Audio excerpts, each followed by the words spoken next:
जिल्हा परिषदेचा सर्वात तरुण अध्यक्ष ते थेट काँग्रेसचा प्रदेशाध्यक्ष असा प्रवास राहिलेले, मनमिळावू, सर्वसामान्यांसाठी प्रत्येक वेळी धावून जाणारे आणि अर्थातच आता गेल्या 2 महिन्यांमध्ये काँग्रेसमध्ये पुन्हा एकदा जान फुंकण्यासाठी सतत धावपळ करणारे हर्षवर्धन सपकाळ, काँग्रेसचे प्रदेशाध्यक्ष हर्षवर्धन सपकाळ आज आपल्या टॉप न्यूज मराठीवर आहेत. मी थेट त्यांच्याशी संवाद साधणार आहे. सपकाळ साहेब, आपल्या टॉप न्यूज मराठीमध्ये हार्दिक स्वागत.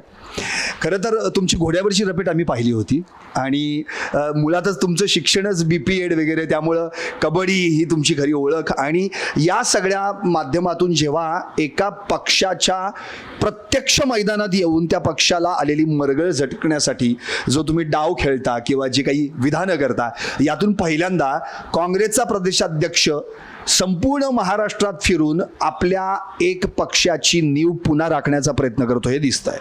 मला पहिला प्रश्न तुम्हाला आज विचारायचा आहे की आता जशी घोड्यावरनं रपेट मारून तुम्ही संपूर्ण महाराष्ट्राला दाखवून दिलं होतं की मी या वयात देखील घोडा फिरवू शकतो, काँग्रेसची रपेट सुद्धा या महाराष्ट्राच्या मैदानात तितक्याच ताकदीनं होणार का आता?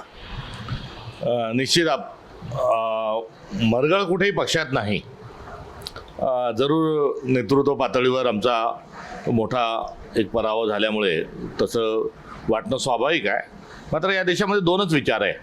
एक आहे काँग्रेसचा विचार, जो काँग्रेसनी भारताचा जो DNA आहे त्यातून तो स्वतःजवळ बाळगलेला आहे. दुसरा जो आहे तो आध्यात्मिक जी परंपरा, जी समतेवर, बंधुत्वावर जी आधारित आहे, त्या परंपरेचा जो विचार आहे तो काँग्रेसजवळ आहे. तर हा विचार हा शाश्वत आहे. त्यामुळे काँग्रेस आपल्या ठिकाणी हा विचार आहेच. आम्ही त्या विचारासोबत किती कट्टरतेने उभं राहतो हा मूळ मुद्दा आहे. त्यामुळे आपण भारताच्या तत्वज्ञानामध्ये आहोत, अद्वैतचा सिद्धांत आपल्याजवळ आहे. त्यामुळे काँग्रेसचा विचार देशात राहणारच आहे. आता यामध्ये बहुसंख्येने आपण त्या विचाराच्या सोबत उभं राहू शकतो का, हा एक मुद्दा घेऊन आम्ही लोकांपर्यंत जात आहोत आणि त्यासाठी मोठं पोटेन्शियल आहे. तर दुसऱ्या बाजूला जो उच्च निश्चयतेवर आधारित आहे, जो कर्माच्या ऐवजी दैवावर आधारित आहे, जो केवळ पाप पुण्याचा खेळ खेळत राहतो आणि जो समता नाकारतो, जो सामाजिक न्याय नाकारतो, जो ममत्व नाकारतो, असा विचार दुसऱ्या बाजूला आहे. आणि या विचारासोबत आता जे गडगंज श्रीमंत आहेत, हितसंबंधित आहेत, तेही त्या विचारासोबत दिसतात. त्यामुळे सरळ ही लढाई आहे आणि सरळ लढाई ही लोकांपर्यंत घेऊन जाणं हीच भूमिका आगामी काळात आमची राहणार आहे. आणि राहुल गांधींनी भारत जोडो यात्रा जी काढली होती त्यामध्ये डरोमत नावाचा जो संदेश दिला होता तो आमच्या सर्वांसाठी हा पथदर्शक आहे. त्यामुळे संपूर्ण महाराष्ट्रात फिरणं आणि महाराष्ट्रातले जे सर्व मुद्दे आहेत त्यामध्ये थेट स्वरूपामध्ये स्थानिक सर्व मंडळींना घेऊन हात घालून पुढे जाणं हा माझ्या भूमिकेतला एक भाग आहे. किंवा प्रांताध्यक्ष ही खूप उज्ज्वल परंपरा एक आहे. त्यामध्ये माझ्यासारखा कार्यकर्ता हा जेव्हा येतो तेव्हा या सगळ्याचं जे दर्शन आहे हे आपसूक घडल्याशिवाय राहत नाही. आणि या दर्शनातून संदेश जो आहे तो हा आहे की सरलतेने, सुलभतेने आपण जावं आणि ते जात असताना पायाला बावरा, डोक्यावर बर्फाची लादी आणि तोंडात खडीसाखर ठेवावी, हे जे दर्शन आहे ते दर्शन मी स्वीकारून मी कामाला लागलो आहे. नक्कीच. आपला एक नाशिकचा आता जो दौरा होता तो देखील गाजला. म्हणजे जिथे डॉक्टर बाबासाहेब आंबेडकरांच्या मंदिरात प्रवेश नाकारला होता त्या काळाराम मंदिरात आपण गेलात आणि नुसतं गेला नाहीत तर तुम्ही त्या ठिकाणी संविधानाचं पुस्तक घेऊन गेलात आणि महंत सुधीरदास यांना भेट देखील त्याची प्रत दिलीत. तर त्यावरून मग तिकडे भाजपचं रणकंदन सुरू झालं की आता काँग्रेस आध्यात्मिक, रामनवमी या माध्यमातून जर आता कॅच करायला बघतंय आणि शोबाजी चालू आहे. म्हणजे हर्षवर्धन सपकाळ आता शोबाजी करायला लागलेले आहेत असं देखील चंद्रशेखर बावनकुळे आणि इतर सगळ्यांनीच या सगळ्या मुद्द्यावर प्रकाश टाकला. तर तुमचं नेमकं मत आहे की आता काँग्रेसला देखील मंदिरात फिरावं असं वाटायला लागलंय? आमच्या सर्वोच्च नेत्यांना 3 गोळ्या या कोणी मारल्या हे जग जाहीर आहे. तो गोडसे कोणत्या विचाराचा होता हे आज सांगण्याची काही आवश्यकता नाही. त्या मारल्या, तेव्हा 3 गोळ्या मारल्यावर आमच्या सर्वोच्च नेत्याने हे राम म्हटलेलं आहे. त्यामुळे राम काय आहे हे कृपया भाजपकडून आम्हाला शिकण्याची काही आवश्यकता नाही. मंदिराच्या अनुषंगाने 3 घटना भारतात घडल्या आहेत. एक, राजस्थानचे माजी मंत्री आणि आमदार जुली हे रामाच्या दर्शनासाठी मंदिरात गेल्यानंतर मंदिर गंगाजल शिंपडून, मंत्र शिंपडून हे साफ केला गेला. का? तर ते दलित होते म्हणून. ही एक घटना आहे. दुसरी जी घटना आहे ती दुर्दैवाने महाराष्ट्रातच घडली आहे की माजी खासदार तडस साहेब हे देवळालीमध्ये एका मंदिरात ते लहानपणापासून जातात, त्यांना मंदिरात प्रवेश नाकारला गेला आणि प्रवेश नाकारल्यावर त्यांनी प्रश्न जेव्हा विचारला तेव्हा जे कारणं सांगितली ती कारणं ही अत्यंत दुर्दैवी स्वरूपाची होती. आणि तिसरी घटना ही रामनवमीच्या दिवशी मी ज्या काळाराम मंदिरामध्ये 5 वर्ष सत्याग्रह चालला, बाबासाहेब आंबेडकरांनी काय सांगितलं होतं की मी दलित जातीत जन्माला आलेलो आहे, हिंदू माझा धर्म आहे, राम माझा आस्था पुरुष आहे, मला रामाचं दर्शन घ्यायकरता जायचं. त्यांना कोणी अडवलं? त्यांना काय मुसलमानांनी अडवलं? त्यांना काही ख्रिश्चनांनी अडवलं? त्यांना अडवणारे कोण? ज्यांनी शिवाजी महाराजांचा राज्याभिषेक नाकारला तेच, ज्यांनी महात्मा फुले आणि सावित्रीबाई फुलेंना महिलांना शिक्षण देऊ नका सांगितलं तेव्हापासून शाळा उघडण्यापासून अडवलं तेच, त्यांनीच बाबासाहेबांना अडवलं. 5 वर्ष सत्याग्रह झाला आणि सरतेशेवटी बाबासाहेबांनी सांगितलं की मी हिंदू धर्मात जन्माला जरी आलो असेल तरी हिंदू धर्मात मरणार नाही. आणि अस्पृश्यतेच्या कारणावरून त्यांचा मंदिराचा प्रवेश हा थांबवला गेला. पुढे स्वातंत्र्य मिळालं आणि आध्यात्मिक परंपरा जी अद्वैतची होती त्या अनुषंगानं बाबासाहेबांनी संविधान लिहिलं आणि आता 75 वर्ष आपल्या संविधान लागू झाल्यानंतर आज काळाराम मंदिरामध्ये पुन्हा संविधान घेऊन जात असताना मला आनंद झाला आणि मी गतकाळातील इतिहासातील चुकांची माफी देखील मागितली. आणि ही दुर्दैवी घटना होती, त्यावेळेस मंदिराचा प्रवेश हा उघडून द्यायला पाहिजे होता, मात्र तेव्हाही मंदिराची 4 दरवाजे बंद केली. आजही भाजप जे आहे हे 4ही दरवाजे हे बहुजनांचे बंद करत आहे. एक संधीचा, दुसरा जो विचाराचं स्वातंत्र्य, केवळ विचाराचंच नव्हे तर स्वातंत्र्याचा, दुसरा जो आहे उपजीविकेवरचा, आणि त्या पलीकडे जो आहे तो सर्व काही जाणून घेत असताना एक समतेचा, बंधुत्वाचा जो दरवाजा आहे तो आज बंद करू पाहत आहे. त्यामुळे आजच्याही काळामध्ये जर व्यवस्था तुम्हाला पुन्हा जर बंद करत असेल, बेरोजगारीच्या माध्यमातून रोजगार उपलब्ध होत नसतील आणि काही मुठभर लोकांना श्रीमंत करण्याचं धोरण होत असेल तर पुन्हा तीच भूमिका आम्हाला घेतली पाहिजे. आणि मला आपल्याला सांगत असताना आनंद होतो की माझ्या समवेत बाबासाहेब आंबेडकरांचे पाठीराखे कर्मयोगी दादासाहेब गायकवाड यांचा नातू पण होता आणि आम्ही ज्यावेळेस मंदिरामध्ये गेलो तर ते संविधान घेऊन जात असताना आम्हाला आनंदही झाला. आणि आज आम्हाला संविधान असल्यामुळे मंदिरात प्रवेश हा मिळाला.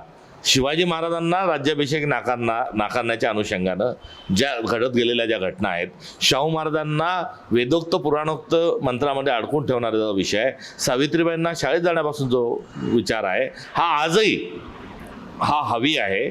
आणि माझ्यासारखा कार्यकर्ता जो या अर्थानं त्या वाक्याच्या अनुषंगानं तथाकथित शूद्र एक कार्यकर्ता जर संविधान घेऊन जर अस्पृश्य तात्कालीन अस्पृश्याला जर सोबत घेऊन जात असेल तर ही एक फार मोठी ऐतिहासिक घटना आहे आणि या घटनेचं स्वागत झालं पाहिजे. मात्र भाजप त्यावर जो विरोध करतोय त्याचा अर्थ काय की त्यांना आजही स्पृश्य अस्पृश्यवर विश्वास आहे. नक्की. आत्ताच आपण शाहू फुले आंबेडकर या 3 महापुरुषांची नावं घेतलीत. अर्थात आज महात्मा ज्योतिबा फुले जयंती देखील आहे, आपण फुलेवाड्यात देखील गेला होतात. पण महत्त्वाचा मुद्दा असा की आज नेमकंच एक उदयनराजेंनी एक वेगळंच वादाला तोंड फुटेल असं एक विधान केलेलं आहे. त्यांचं असं म्हणणं आहे की आमचे थोरले प्रतापसिंह महाराज यांनीच सर्वात आधी स्त्रींच्या शिक्षणासाठी शाळा सुरू केली होती, मुलींच्या शिक्षणाची आमच्या राजवाड्यामध्ये, आणि त्याचं महात्मा फुले यांनी अनुकरण केलं. तर या मुद्द्यावर तुम्ही काय म्हणणार?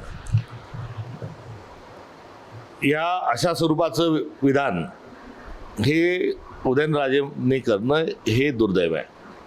कारण सावित्रीबाई फुलेंचं योगदान हे प्रतीक आहे आणि हा एक मैलाचा दगड आहे आणि त्यांचे झालेले हाल आणि त्यांनी केलेला संघर्ष हा प्रेरणादायी स्वरूपाचा आहे. आणि या संदर्भामध्ये आदरपूर्वक जो उल्लेख असायला पाहिजे होता, कारण तुलनात्मक हा विषय असता कामा नये. कारण आपण महाराष्ट्र जेव्हा म्हणतो तेव्हा आपण शाहू फुले आंबेडकर अशा स्वरूपाने आपण विचारधारा ठेवत असतो आणि शिवाजी महाराज, शाहू महाराज, बाबासाहेब आंबेडकर, महात्मा फुले हे यांची आपण वारसदार आहोत या विषयाने जात असतो. आणि ही जेव्हा भूमिका असते तेव्हा अशा प्रकारची तुलना करणं हे दुर्दैवी आहे. माझा या दुर्दैवाच्या सोबत अजून एक प्रश्न आहे आणि एक विनंती आहे उदयनराजेंना की राहुल सोलापूरकर सारखा माणूस एवढं विकृत विचित्र बोलतो, यावर जे सरकारला धारेवर धरायला पाहिजे सर्वांनी मिळून, त्यामध्ये आपली भागीदारी दिसत नाही. धरलं होतं ना राहुल सोलापूरकर नंतर स्वतः उदयनराजे म्हणाले होते की यांना मारायला हवं म्हणून. कोरटकरांसंदर्भात देखील त्यांनी भूमिका घेतली होती. इव्हन अमित शहाकडे ते गेले होते आणि या संदर्भात कडक कायदा करा अशी देखील भूमिका उदयनराजेंनी घेतली. जी कडक कायदा करा ही त्यांची मागणी होती, त्याच्यावर त्यांनी जरूर कटाक्ष टाकलेला आहे.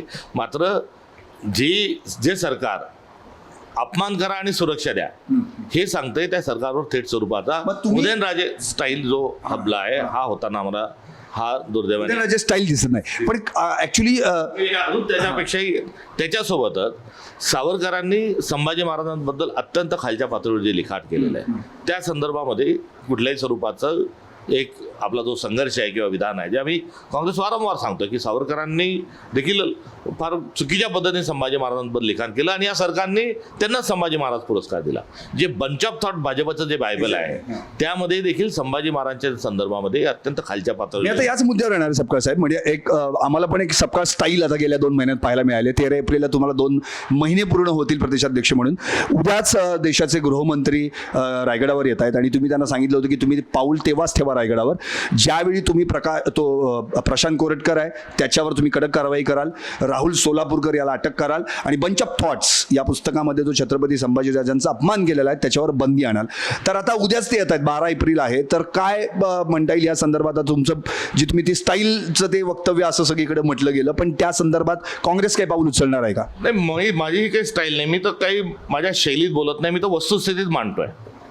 आता बेदरकार स्वरूपाने मांडणं हा मराठी बाणा आहे आणि महाराष्ट्र धर्म वाचवणं हा एक कर्तव्य आहे. आपल्याला आपण जिथे राज्याभिषेक ज्या ठिकाणी झाला, जिथे शिवाजी महाराजांची समाधी, त्या ठिकाणी आपण जात आहात, चांगली गोष्ट आहे.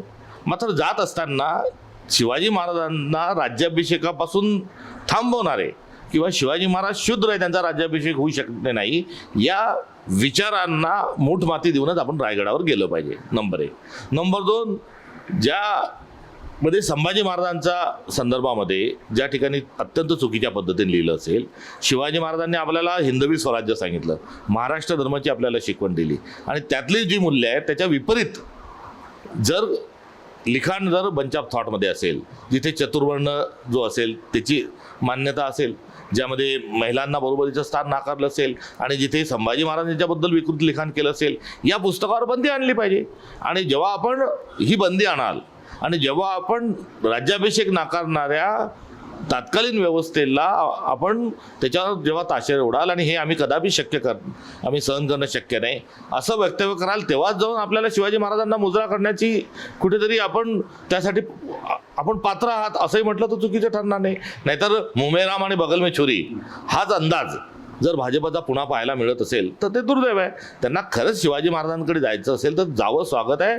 शिवाजी महाराज काही कोणा ऐकायचे नाही, ते तर विश्वाला दिशा दर्शवणारे आहे आणि त्यांची कीर्ती जी आहे ती प्रतिपदेच्या चंद्रासारखी वाढत राहावी हे साक्षात आपण त्यांच्या राजमुद्रेमध्येच आहे तो उल्लेख. नक्की मला एवढंच म्हणायचं की आता अगदी शेवटचे 2-3 प्रश्न. महत्वाचा मुद्दा हाच आहे की मुळातच जेव्हा 2 महिने आता जो प्रदेशाध्यक्षपदाचा कार्यभार तुम्ही सांभाळताय तर काँग्रेसमध्ये खरंच एक आक्रमकता दिसायला लागलेली आहे. इव्हन सगळीकडे जे काही वेगवेगळे अन्यायाचे प्रसंग घडतात त्यावेळी काँग्रेस आंदोलन करताना देखील दिसते, आमच्या पुण्यामध्ये देखील. पण मला प्रश्न हा पडलेला आहे की मुळातच आता म्हणजे जे 8 आणि 9 तारखेला तुमचं अधिवेशन, राष्ट्रीय अधिवेशन 84 पार पडलं अहमदाबादमध्ये, अगदी 64 वर्षांनी त्या ठिकाणी पार पडलं. पण त्या ठिकाणी जे तुमचे राष्ट्रीय अध्यक्ष आहेत ते मात्र प्रचंड आक्रमक दिसून आले. त्यांनी तर स्पष्टच म्हटलेलं आहे की जे कामचुकार असतील, ज्यांना काम करायचं नाहीये त्यांनी आता थेट निवृत्त व्हावं.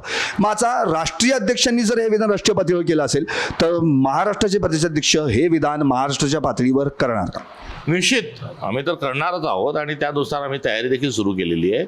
जसं अखिल भारतीय काँग्रेस कमिटीचं जिल्हा काँग्रेस कमिटी मजबूत करा हा त्यांचा अजेंडा आहे, त्यालाच पूरक महाराष्ट्र प्रदेश काँग्रेस कमिटीने ब्लॉक काँग्रेस कमिटी मजबूत करा हा देखील त्यांना साथ देत असताना आम्ही हा देखील एक प्रोजेक्ट या ठिकाणी भविष्यात अनेक जणांना नारळ मिळतील असं म्हणता येईल. नारळाचा काही विषय नाही त्यामध्ये, पण एक जेव्हा ही प्रक्रिया आहे आणि या प्रक्रियेमध्ये एक जाणार एक येणार हा निसर्गाचा नियम आहे आणि ती भूमिका ही स्वागतार्ह असली पाहिजे. याच्यात काही जागा कोणी अडूनही ठेवत नाही आहे किंवा त्यासाठी काही प्रतिरोधही नाही आहे. शेवटी एक प्रश्न आहेच की घोडा का अडला, पान का सडलं आणि भाकरी का करपली, तर याचं उत्तर आपल्याला माहिती आहे आणि ती प्रक्रिया ही काँग्रेसलाही करावी लागणार. नक्की. आता ऑलरेडी तुम्ही राष्ट्रीय पातळीवर संघटनात्मक कार्याला सुरुवात केली, जिल्हाध्यक्षांना बळ देण्याची सुरुवात केलेली आहे. अनेक जिल्हाध्यक्ष नवीन आता येतील, बदलले जातील, असं प्रोसेस तुमची पुढे आहे. पण असे महाराष्ट्र नव्हे, झारखंड असेल, बंगाल असेल, अशा अनेक राज्य आहेत ज्या ठिकाणी जवळपास 150 जिल्ह्यांमध्ये जिल्हाध्यक्षच नाही आहे. लोकसभा विधानसभेच्या कितीतरी निवडणुका काँग्रेस हरलेला आहे. तर अशा पातळीवर जिल्हाध्यक्षांना बळ देणं म्हणजे नेमकं काय करायचंय? आता आपल्या पुण्यातलं देखील जिल्हाध्यक्ष बदलले जातील अशी देखील चर्चा आहे. हे खरं आहे का? आणि ते पुढे काय भविष्यात होणार आहे? किंवा ज्या ठिकाणी दीर्घकाळ सत्तेमध्ये नाही त्या ठिकाणी काही विषय इश्यू असू शकतात. मात्र भारतातलं असं एकही गाव नाही की जिथे काँग्रेस नाही. एक माणूस तरी तुम्हाला कोणत्याही खेड्यात, 6 लाख खेड्यात, 8,000 शहरात तुम्हाला काँग्रेसचा माणूस दिसेलच. त्यामुळे रिक्त वगैरे असं नाही. कुठे त्यामध्ये आवश्यक तो फेरबदल हा होत राहील आणि त्या अनुषंगाने जो आहे ती अखिल भारतीय पातळीवर जरूर प्रयत्न होतील. कारण मी 15 वर्ष हे AICCचा सचिव आणि अन्य पदाधिकारी म्हणून त्या ठिकाणी राहिलो. त्यामुळे पंचायत राज संघटनेचे पण तुम्ही मी हयात अजूनही अध्यक्ष आहेच. अपेक्षा आहे लवकरच त्यामध्ये नवीन अध्यक्ष मिळेल. राहिला महाराष्ट्राचा विषय. तर महाराष्ट्रामध्ये संघटनात्मक काय स्थिती आहे याकरता निरीक्षक हे सर्वदूर पाठवलेले आहेत आणि त्या निरीक्षकांच्या सोबत ते सर्व नेत्यांशी सगळ्यांशी एक मोठ बांधण्याचं काम हे त्या ठिकाणी करतील. आणि पुण्यामध्ये सतेज पाटलांसारखं एक मोठं एक खंबीर नेतृत्व हे पुण्यामध्ये आलेले आहेत आणि ते पुण्याशी सगळ्या. पण मग त्यानंतर अशी काय चर्चा झाली की ते आमदारांची बैठक होती, मार्गदर्शन होणार होतं आणि बरेच जण त्या ठिकाणी गेलेच नाहीत म्हणून? नाही, अशी कुठली निरीक्षक ही इन हाऊस प्रक्रिया आहे ही काही. आणि निरीक्षक हे सर्वांशी काही मिटिंगच्या आणि जाहीर सभेच्या माध्यमातून भेटतील असं नाही. ते कानुसार घेणं सगळं करणं. कारण शेवटी जेव्हा निरीक्षक येतात तेव्हा ते कुठेतरी आईच्या भूमिकेत येत असतात. सगळ्यांशी बोलणं, सगळ्यांशी करणं आणि त्यानुसार सगळ्या महाराष्ट्रातल्या प्रत्येक जिल्ह्यांमध्ये ही प्रक्रिया ही आता सुरू आहे. कोणची प्रक्रिया? की सगळ्यांची नव्या जुन्यांची मोठ कशी बांधता येईल ही प्रक्रिया आहे. आणि त्या प्रक्रियेच्या अनुषंगानं निरीक्षकांच्या सगळ्या अहवालानंतर सर्वांच्या सोबत घेऊन सर्वांच्या सहमतीने सकारात्मक जो काही विषय असतील त्या दृष्टिकोनातून पावलं निश्चित उचलल्या जातात. नक्कीच. अगदी शेवटचे 2 प्रश्न. आता खरं म्हणजे तुमची जी विधानं आहेत ती विधानं भाजप अक्षरशः मध्ये गांगरून गेलंय की असा एखादा प्रदेशाध्यक्ष काँग्रेसचा आता आलाय की आता आपल्याला कुठल्याही परिस्थितीला काउंटर करणं गरजेचं आहे. उदाहरणार्थ वक्फच्या आडून भाजप जे आहे ते आता पद्मनाभ मंदिरातले जे काही सोनं आहे ते लंपास करायचा प्रयत्न करत आहे. कृषी मंत्री जे आपले माणिकराव कोकाटे अगदी काठावर आहेत, कधीही राजीनामा होऊ शकतो अशी परिस्थिती असताना त्यांना थेट अमर्त्य सेन यांचं नोबेल पारितोषिक काढून त्यांना देण्यात यावं. कारण की हेच कृषी मंत्री म्हणतात की शेतकरी कर्जमाफीचे पैसे घेतात आणि साखरपुड्याने लग्न करत बसतात. आणि सगळ्यात महत्त्वाचं विधान म्हणजे तुम्ही आत्ताच्या राज्यकारभारावरच थेट औरंगजेबाची उपमा देऊन अगदी विधानसभा देखील तुमच्या वाक्यावर गाजली. ही जी सगळी आक्रमकता तुमच्याकडे आहे ही आक्रमकता कुठेतरी काँग्रेसमध्ये यापूर्वीच्या नेतृत्वामध्ये नव्हती की काय? म्हणून आता भाजपला पुन्हा एकदा जाग आली, अरे नाही बाबा आता आपल्याला जागलं पाहिजे. कारण की आता आपला विरोधक तेवढा स्ट्रॉंग आलाय. कारण की चंद्रशेखर बावनकुळेंनी जेव्हा तुमची नियुक्ती किंवा नाव आलं तेव्हा ते म्हणाले आता कोण नाही यांच्याकडे म्हणून हर्षवर्धन सपकाळांचं आलंय. पण आता 2 महिन्यात तेच जास्त पद्धतीनं तुमचं वाक्य ऐकलं की लगेच त्याच्यावर काउंटर करायचा प्रयत्न करतात. म्हणजे काँग्रेसची धास्ती आता भाजपनं घेतलेली आहे. मग मला याच्यातनं हाच प्रश्न पडलाय, याच पुण्यामध्ये ज्या काँग्रेसला इतकं उभं म्हणजे म्हणतो ना आपण इतकं मतदारांनी साथ दिली की काँग्रेसचा बालेकिल्ला म्हणजे पुणा, त्याच काँग्रेसचा आता अजूनही या ठिकाणी एकही आमदार नाही. एक होता तोही गळाला लागला. त्यामुळे आता प्रश्न हा पडलाय की या पुण्यामध्ये काँग्रेसचं गतवैभव मिळवून देण्यासाठी तुम्ही इथली संघटन बांधणी कशी करणार आहात, त्यासाठी काय पावलं उचलली जाते? आमचे हरवलेले सूर निश्चित आम्हाला गवसावे लागतील. हे गटबाजीचा एक काँग्रेसमध्ये काय प्रकार आहे? म्हणजे आतापर्यंत म्हणजे प्रत्येक पक्षात गटबाजी असते असं नव्हे, पण काँग्रेसमध्ये असं का आहे? हे जास्त का फोपावलेलं आहे गटबाजीचं सगळे हे पेव जे आहेत? आमच्या गटबाजीची चर्चा जास्ती होते. भाजपच्या मध्ये शेवटी काय की देशामध्ये 2च माणसं निर्णय घेणारे आहेत. कोणत्या मंत्र्यालाही माहीत नसतं की आपण मंत्री शपथ घेणार आहोत का नाही घेणार आहोत. त्यामुळे त्यांच्याजवळ जो आहे तो निर्णय एकाच ठिकाणी होतो. आम्ही जी विकेंद्रित जी आहे डेव्होल्युशन ऑफ द पॉवरच्या अनुषंगाने सगळ्यांशी चर्चा करून आम्ही पुढे जात असतो. त्यामुळे अनेक तोलामोलाचे नेते आहेत, त्याच्यामध्ये ओपिनियन वेगळे असणं हे स्वाभाविक आहे. आणि त्या वेगळ्या ओपिनियनला आपण गटबाजी जे म्हणतो हा एक सकृत दर्शनी हा होत असणारा आरोप आहे. आणि आज आम्ही सत्तेत नसल्यामुळे आमचे गट तट दिसतात आहे, पण जेव्हा सत्तेत येतो तेव्हा गट तट हे दिसत नाही. त्यामुळे गटातटाचा काही विषय नाही, कारण आता सगळेजण आम्ही एकच आहोत. कारण कॅलेमिटी मेक्स युनिटी. आता आमच्यावर एक संकट आहे आणि आम्ही सगळ्या जणांनी एकत्र आल्याशिवाय त्या संकटातून जाणार नाही. हा निसर्गाचा, सृष्टीचा नियम जो आहे तो आमच्यावरही लागू आहे. त्यामुळे असा कुठलाही गट तटाचा काही सिरियस विषय हा नाही. एक संवाद प्रक्रिया मात्र आम्हाला अधिक व्यापक करून हे सगळ्यांना मध्ये चर्चा करून पुढे गेलं पाहिजे, हे मात्र निश्चित आहे. नक्कीच. आणि अगदी एक शेवटचेच दोन प्रश्न. सगळ्यात महत्त्वाचं म्हणजे आता पुण्यामध्ये एक मोठं प्रकरण जे घडलं दीनानाथ मंगेशकर हॉस्पिटलच्या माध्यमातून अख्ख्या महाराष्ट्रात संतापाची लाट उसळली.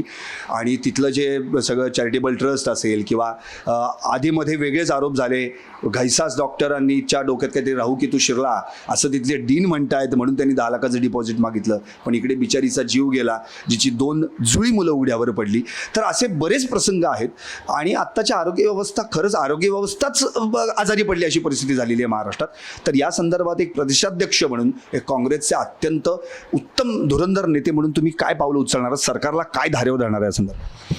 मूळतः राज्य सरकारची चोरी मला आपल्या माध्यमातून या ठिकाणी उघडी आणायची आहे की एकूण महाराष्ट्राच्या आरोग्य विभागाचा 3,500 कोटी रुपयांचं बजेट आहे. यामध्ये उपचार, औषध आणि डॉक्टर नियुक्ती, कुठे जागा रिक्त असता कामा नये, यावर हा खर्च व्हायला पाहिजे. मात्र हे न करता थेट 1,000 कोटी रुपये हे ॲम्ब्युलन्सवर खर्च केले जात आहे.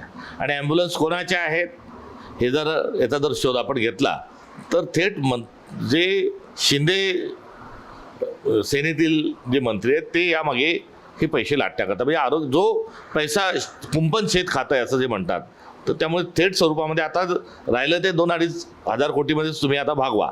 जिथे रिक्वायरमेंट आपली जी आहे ही अधिक आहे. म्हणजे 5,000 कोटी रुपये आपल्या आरोग्य यंत्रणेची मागणी असताना आपण 3.5 देतो, त्यातले 1,000 ॲम्ब्युलन्सवर वायफर खर्च करतो. त्यामुळे परिणाम जो आहे तो रुग्णांवर उपचारातच त्यामध्ये आता कुठे ना कुठे दिरंगाई होणार आहे. आणि याची जी किंमत आहे ही काही बळी जाऊन ही चुकती होणार आहे की काय, असा एक संकट निर्माण झालेलं आहे. तेव्हा हा एक प्रश्न आहे. पुण्यातला जो प्रश्न आहे हा अत्यंत गंभीर स्वरूपाचा आहे. त्यामुळे आता बळीचा बकरा म्हणून काहीतरी एक माणसावर कारवाई केल्याची दिसते. मात्र मुळात या संपूर्ण जे संचालक मंडळ आहे ते बरखास्त केलं पाहिजे. कलेक्टरांना थेट स्वरूपामध्ये त्या रुग्णालयाच्या ची जबाबदारी ही सोपवली पाहिजे. ॲडमिनिस्ट्रेटर तिथे केलं पाहिजे. पुण्यातली जी काही प्रतिष्ठित जी सामाजिक कार्यकर्ते आहेत सर्व गटातटातील, सर्व पक्षातील, यांचं एक नवीन मंडळ त्या ठिकाणी गठीत केलं पाहिजे. हे डॉक्टर केळकरांना वाचवण्याचा प्रयत्न हे सरकार सरळ करत आहे. आणि तो जे रुग्णालय जे आहे हे धर्मदायक नसून हे तर सावकारी जो व्यवसाय चालतो त्यापेक्षा अधिक क्रूरतेने ते प्रशासन तिथलं काम करत आहे. आणि कशासाठी सरकार पाठीशी घालत आहे? सरकारनं राहुल सोलापूरला का पाठीशी घातलं, कोरटकरला का पाठीशी घातलं, आता डॉक्टर केळकरांना का पाठीशी घालत आहेत, वाल्मिक मुंडेला का घालत होते? हे जे अत्यंत चीड येणारे जे प्रश्न आहेत, या प्रश्नाचं उत्तर राज्य सरकार हे देत नाही आहे. त्यामुळे पुण्याच्या स्वारगेट बलात्कार प्रकरणात गृहराज्यमंत्री म्हणतात की तिने जर पीडित महिलेने जर किंचाळली असती, ओरडली असती तर बलात्कार झाला नसता. काय चाललं काय महाराष्ट्रात? थेट स्वरूपामध्ये एक सार्वजनिक आरोग्य आणि एक राज्याचं एकंदरीत सामाजिक आरोग्य हे कुठेतरी मोठ्या अडचणीत आलेलं आहे. सद्भावना लयास गेलेली आहे आणि याला थेट मुख्यमंत्री जबाबदार आहेत. हे या ठिकाणी दुर्दैवानं आपल्याला कबूल करावं लागेल. अगदीच. माझा शेवटचा प्रश्न आहे तुमच्या त्याच शब्दावरचा, सद्भावना. नागपूरकर अक्षरशः उत्सुक आहेत की कधी एकदा तुम्ही त्या दौऱ्यावर जाणार आहात आणि तिथे सद्भावना रॅली पण तुम्ही काढणार आहात. कारण की तुम्ही आता इकडे उत्तर महाराष्ट्राचा पण दौरा केला, आज पश्चिम महाराष्ट्राचा दौरा झालेला आहे आणि नागपूरला तुम्ही जाणार आहात विदर्भामध्ये. तर तिथे काय नेमकं सद्भावना यात्रा कशा पद्धतीने त्याचं नियोजन असेल आणि नागपूरकरांच्या माध्यमातून तुम्ही महाराष्ट्राला काय संदेश देणार आहात? नागपूरमध्ये जी गव्हर्नमेंट स्पॉन्सर जी दंगल झाली आणि त्या दंगलीचे सर्व गव्हर्नमेंट स्पॉन्सर सरकारमधली मंडळी त्यांना मूळ प्रश्नावरून लक्ष भटकवायचं आहे म्हणून दंगली करत आहे. आता एवढा मोठा मॅन्डेट मिळाला आहे, 239 आमदार त्यांच्याजवळ आहे, त्यांनी विकासाची कामं करावी, एवढा मोठा मॅन्डेट आहे, सभ्यतेने त्यांनी प्रशासन चालवावं, त्यांना कोणी हलवू शकत नाही. भाजपचं अर्धे अधिक आहे, भाजप स्वबळावरच जवळपास आलेली आहे.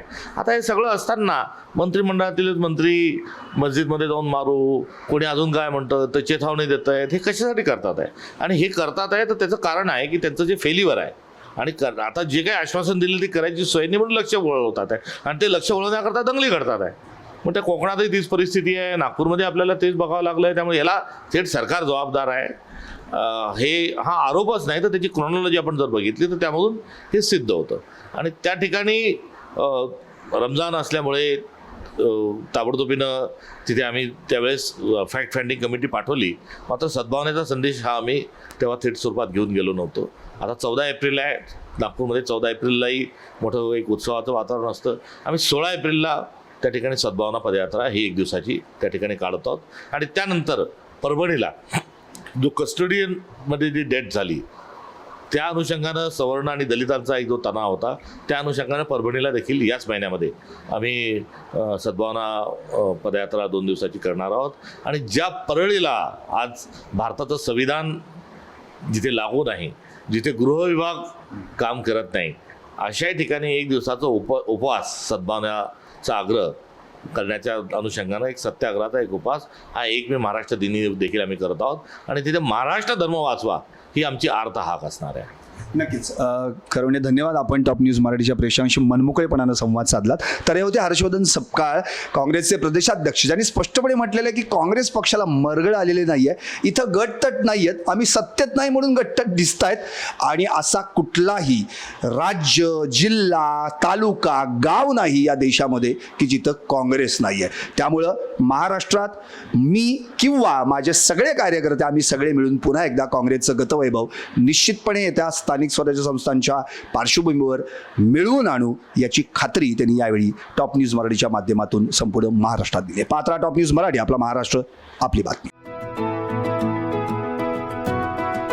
25 वर्षांचा प्रदीर्घ अनुभव व अत्याधुनिक तंत्रज्ञान यांनी सुसज्ज असे पुण्यातील आकाश आय क्लिनिक व लेझर सेंटर. रोबोटिक पद्धतीने वेदनारहित मोतीबिंदू शस्त्रक्रिया, तेही विना टाका व विना इंजेक्शन. मेडिक्लेमची सुविधा व सेम डे डिस्चार्ज. लेसिक लेझरने चष्म्यापासून कायमची मुक्ती फक्त 10 मिनिटात. काचबिंदू, रेटिना, ड्राय आय, मायोपिया अशा अनेक डोळ्यांच्या विकारांवर उपचार म्हणजेच आकाश आय क्लिनिक आणि लेझर सेंटर. CTR कंपनी जवळ, विमान नगर, नगर रोड, पुणे. संपर्क 8888173100.